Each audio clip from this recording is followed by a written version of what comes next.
Frooglesim videos are powered by Jetline Systems. Hello YouTube, this is Froogle, and this is not the Frooglesim news for the the 23rd of December, just before Christmas. Many of you know, long-time viewers, I don't tend to do a news show at the end of the year or the beginning of the year because not much is happening. There's not a whole lot going on. Developers tend to let everybody go home and have a Christmas break. But I haven't made a video in about 3 weeks. So while this is not the news, this is kind of a rambling vlog to explain what on earth is going on. You ever watch a movie, a really bad movie, and then you find in the last 20-30 minutes of the movie that suddenly it gets really good? You know, there's a lot of action, a lot of explosions, a lot of adventure going on, and then, oh wow, you come away from that movie and it was probably one of the best movies you've ever seen. Similarly, you ever watch a movie that's actually really good and then the last 30 minutes are utter crap? And you come away from the movie thinking, well, that was not very good, that was a waste of time and money. My year has been like that. So that's really the explanation as to what's been going on the last few weeks. I'll fill you in without going into a whole bunch of laborious detail. Please, if you're not interested in what's going on in my life or Froogle in general, you just want to look at planes, then either turn the sound off and just watch the plane. This, by the way, is the J-Roll-On and Simcoder's amazing SIAI Marchetti SF260 Marchetti. It is absolutely phenomenal. I am working on a video. This is the first flight I've ever done in this. So if you're not interested in Froogle's life, turn the sound off, watch the beautiful scenery, which is Orbex, and the beautiful plane, which is J-Roll-On and Simcoders. If, however, you are interested in my life, then this is what's been going on. So, it was a pretty good year, 2018. Managed to land sponsorship with Jetline Systems. You see at the beginning, that's Shoreham down there, by the way. You see at the beginning of all the videos, this video powered by Jetline Systems. What does that mean? Well, that means that this video you're watching was recorded on my Jetline Systems provided PC. You can see I've got a ton of detail here. Everything is maxed out. It looks phenomenal. Lots of weather here. Courtesy of Active Sky, by the way, which is phenomenal. Thanks for coming to explain. But everything is powered by Jetline Systems, and I'm very, very happy to be working with them. They're a great bunch of guys. Really, really genuinely nice people. And their machines are amazing. So if you're in the market for a new machine and you have the budget, they're not cheap, then I would highly, highly recommend you go over and contact Greg and Ken at Jetline Systems, and they'll hook you up. Similarly, they don't mind just talking to simmers. So I get a lot of people saying, hey, what machine do you recommend? What graphics card do you recommend? I don't know. I'm not a hardware guy, so go and talk to them. They'll hook you up. They'll sort you out with some advice, which they do quite a lot, even if you're not going to buy a PC, but I do highly recommend you buy a PC. Anyway, so that was a highlight of 2018. I got the new sponsorship with Jetline Systems, as many of you know. And it was a pretty good year, so this is one of those movies that, by and large, was actually really good. You know, things were going well. I have a couple of dogs now, not just one. We adopted another dog called Mason, who is an Alaskan Husky. So the Alaskan Huskies are not considered a pure breed like a Siberian Husky. They are bigger and more powerful and bred to work. This thing is a monster, 80 pounds of Husky. Pure white all over with bright blue eyes. Incredible dog. Very strong will. But we tend to rescue pets. So our cat, Harley, so called because he's very loud, was rescued. Our first dog, Pongo, which is a Dalmatian American Bulldog or American Pit Bull, we're not sure, cross, was rescued, and then Mason, the Husky, was rescued. So he came into our family, which was really, really good, and we're really happy with that, and everything was going swimmingly. And the movie was very enjoyable, right up until about November. What happened? Now this kind of goes back a few years now. The reason I've not made a ton of content over the past few years is, again, some of you know this, some of you don't.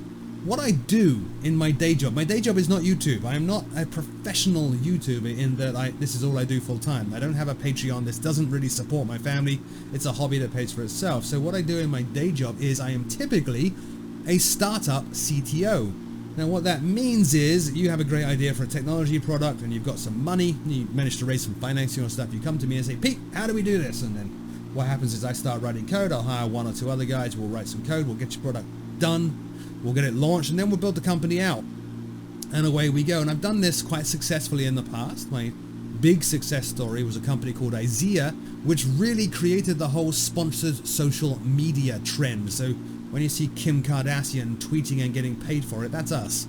That's IZEA. We did that, and the company is now on the NASDAQ. It was a bit of a success story.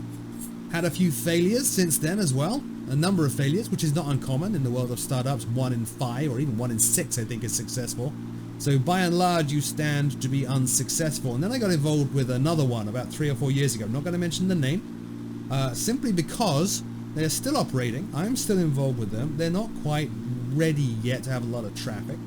Well, they are, but not you traffic, if that makes sense. You're not their customer base.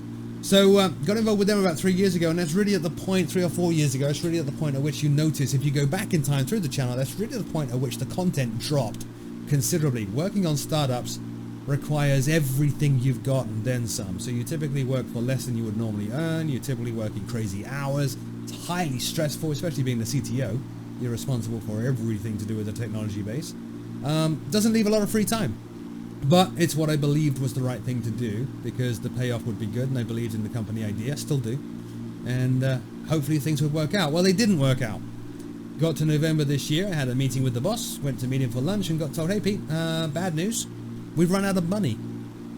So I'm like, well, what does that mean? Well, that means that your already reduced pay is about to be completely slashed to, realistically, comparatively speaking, next to nothing. This is just a couple of weeks before Thanksgiving and just 6 weeks before Christmas. So that left me scrambling a lot and really in a state of panic. Really, in a really bad way, actually. Had to go and see the doctor and get some pharmaceutical help to deal with all that stuff. And consider the number of options there. Do I get another job?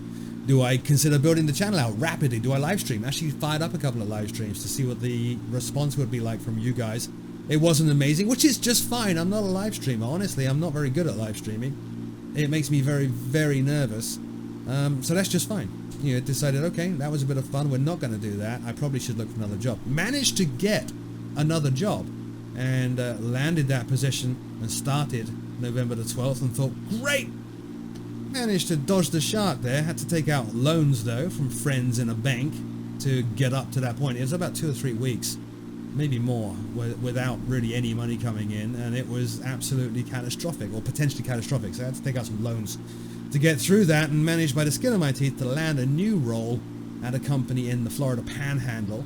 I'm working remote most of the time, but I travel up there once a month. A great company with great people, an established service. They've been around for about 14 years, 12 or 14 years, I think, and I'm very, very happy and thought, great, okay. Now things are going to calm down, now things are going to be good, and I can get back to what I should be doing.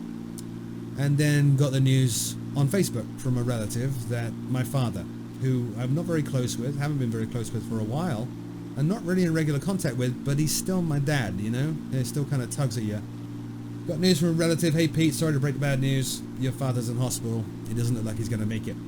What happened was he'd had a stroke earlier in the year, and then I'm not entirely sure what happened this time around. I think it was a stroke, but he fell, ended up with a couple of brain bleeds, and was in a very, very bad way for about a week and a half. So I was calling England daily, trying to figure out what's going on, you know, meanwhile trying to settle into my new job and all that good stuff, and try to dig my way out of the mess that I'd been got into from the somewhat failure of the previous startup. And then there's all this dropped to me, and then a week after that he passed away, which was about 2 weeks ago. And so that's when I stopped doing the news show. You'll notice that if you're on Facebook, I put a post there saying I've had a loss in the family, not doing a news show. I still didn't feel up to it last week. So you had no news show. So it was a pretty good movie the whole year until really November time, when everything exploded and turned to utter crap. Lost my income, lost the ability to support my family, managed to dig my way out of that, and then lost my father. And although, as I said, not very close to him, never had a really amazing relationship with him, it's still my dad, you know, still a lot of memories there. And to be frank, and I never curse on this channel, but I will in this instance, that was pretty shit. And that knocked me for a loop. So that's why there hasn't been content for a few weeks on the channel. I've been going through a lot of stuff in my personal life, and as I said, I'm not a professional YouTuber. I don't have a Patreon. There is nothing else to support me on YouTube. There's no way of making money on YouTube other than me making videos and getting ads on them and stuff like that. I don't get paid for my sponsorship with Jetline, for example. What I get from them is a new machine, which is great. You know, so I'm really quite self-sufficient in that respect. Oh, interesting. Turn on the fuel pump before you switch tank, then monitor the fuel pressure. Oops, my bad. So yeah, I apologize for the lack of content. I am so sorry. And I just reached this point, you know, a couple of days before Christmas, where I thought, you know what, screw it. I'm not going to bother even trying to make a new show. There's not a lot of stuff out there. I'm not so much in a funk anymore as I was when we got all the bad news. But it just, you know, it's Christmas. Let's not. So I thought I would fire up a video here and just ramble a little bit. And say, first of all, thank you. It seems every year, and as I said, for the past 3 years, I've been working on this startup. A lot. Taking all my time, 6-7 days a week, so I haven't had a lot of time to do anything else. The new show has been keeping the channel alive, but I seem to say every year, I'll try better. I'll try to do more content for you. I know you guys want fully loadeds, and I haven't done them. I get that. I just haven't had the time. I would love to do fully loadeds, but you're talking about typically a 4-hour flying session, you know, including startup and then the flight.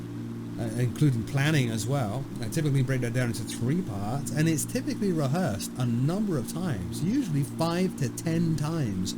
So you're looking at 40 hours maximum of work to get a fully loaded video out. I just have not had the time to do that, no matter how much I want to, and I do want to. So I'm going to say what I say every year. I'm going to try again, and I'm going to try 2019 to turn things around. Hopefully I can. I have a few less commitments now. A bit more free time, some more stability in my life, not working. So I'm still helping the startup out, but I'm not working there. You know, it's not my full-time bread and butter. So should have a bit of freedom, should be able to get things done, I hope. Seems like I say that every year. I'll try my very best, but I do want to say thank you to all of you who have continued to stick by me. The subscriptions on the channel have continued to grow, albeit slowly. More and more of you are coming in. I'm still getting video views. I'm still making, what, 150, 200 bucks a month, which is, again, a hobby that pays for itself. You all know what it's like. So thank you for sticking with me all these years, and in particular this last year where things got very, very dodgy in terms of content and everything else. I will try better. You deserve better. So what's coming up? Well, I actually have enough stuff here. By the way, this is the other thing as well. With everything that's been going on, I feel like I've let down not only you guys, the subscribers. Ooh, look at those beautiful trailing things. I know what they're called. I feel like I've let a few people down. Not just you, the subscribers, but also the people that are sending me products. Now, in flight simulation is a niche that does not make a lot of money. So when somebody sends me a product, in particular an aircraft, I know they're kind of hoping I do a video on it and it's going to change their lives a little bit. You know, they're going to get a lot of sales as a result. If it's a good product, of course. If it's not, I won't film it. And I've let those people down. I have enough content here to actually work full time on this for about a month, recording 1 or 2 videos a day. I have that many aircraft to look at. I've got a bunch from Just Flight that I need to do for X-Plane, and I think for FSX and Prepared. I have this, the J. Rollon Simcoders SF260. Javier Rollon sent me some aircraft before, which I never reviewed, and I should have. You know, so I let him down. I've got all the Redbird stuff that I need to do a series of video reviews on. I've been meaning to and planning to and wanting to, but oh my goodness, with everything that's been going on, I just have not had the energy or simply the desire to do it. That's all coming up. My God, I've got a TFDI 717, which has been out for so many years, and I've never filmed it. I have the Leonardo Fly the Mad Dog X, which I've done a fully loaded series on, a couple of videos on, but I want to do more.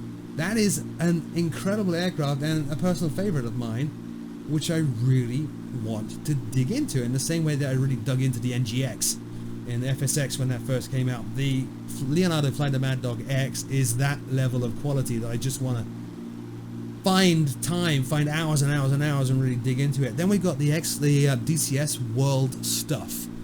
There's so much new content on DCS World that I have not covered that I need to. The Harrier, for example. The Yak, which is absolutely stonkingly incredible, which I've not covered. The Super Hornet did one initial review. I have not got into depth in it. Need to do that. There's add-ons for X-Plane, like I'm running Active Sky, which is great. I'm so glad Active Sky is here. So I want to do a video on that, and so on and so on and so on. Whole bunches of stuff I want to do. VR series I want to do. Aerofly FS2 content I want to look at. There are new sims out. The Fly Inside Simulator I've had for a while. Haven't filmed it. Need to. I'm letting all these people down because I haven't done this content that I should have done, but I'm sorry. All I can say is I'm sorry.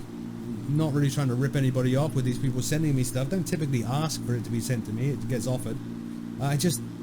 Life broke. This year was, well, the Queen said, didn't she, a few years ago that I think the year Diana died was her Annus Horribilis. 2018 was my Annus Horribilis. It was awful. It ended awfully. And that rippled on. It had a ripple effect through every other aspect of my life. There's Brighton down there. Miss Brighton a lot. Used to live in Eastbourne, all the way down there. I don't know if you can see my cursor. Anyway, so head up, chin up, look forward. 2019, a recommitment and a reset. Try to get more content out. There's also a few space sims I want to dive back into. Elite Dangerous, with the Chapter 4 release that just came out, is a completely new product. Want to spend some time with Elite Dangerous and get up to speed with all the new stuff there. In particular, mining and exploration has changed quite a lot. And the new ships, like the Crate. Looking forward to that. Star Citizen has gone through significant changes since I last filmed it. Complete with, what do they call it? Atmospheric landings now on planets and all that good stuff. Want to cover that. Want to look at the flying side sim. I have Condor, the gliding sim. Meant to do stuff on that. Want to do a review on that. And trains. I've started to look at, not train sim, blech, Dovetail. In general, not a big fan of Dovetail, not likely to cover any of their products ever again, because I'm not a big fan of them. But there's the new one, from the Trains with a Z people that just came out, which I've got. And although I'm not a train guy, I actually thought of doing a video about a week ago on that. I had the early access because my father was a train guy. And thought, that would be kind of a nice homage, wouldn't it? Even though you weren't so close, do something recognizing him, let's look at trains. So started messing with that, and it's actually pretty good fun. Although it did put me to sleep. That going over the train stuff, the tracks, and oh, look at those cars and all that stuff. It was a little bit sleep-inducing, but I'll get past that and then we'll do some videos on it. In short, guys, I have a ton of stuff I need to do videos on, and I know I need to, and I'm committed to. Now I have a bit more free time. So that's all I've got for you. I just wanted to say that and explain what's been going on. Thank you all for incredible support this year. Thanks to Jetline Systems for their amazing support. I said it at the beginning of this video, they're just really good people. They're not a big corporate. There's like there's 4 or 5 guys working there. That's it. They're not a big corporate. They're not Alienware or Dell or Origin or anything like that. They're a very, very small boutique company that just love flight simulators and building great machines for simulation. And they have been so kind to me and so supportive of me. And I can't recommend them enough. I really can't. So thanks to Jetline for all their support. Thanks to Redbird for sending me the stuff that I still need to film. I am so sorry. Thanks to everybody that sent me aircraft and sent me sceneries, that sent me news stories, and thanks to all of you for subscribing, staying subscribed, watching the videos, and being so supportive of me. I hope you guys have a wonderful holiday season. If you're more traditional as I am, have a fantastic Christmas. Have a fantastic, amazing, fantabulous new year. I will see you on 2019, if not before. See how I get on filming some videos this weekend. As always, my name is Froogle. Thank you so much for watching, and I'll see you all very soon.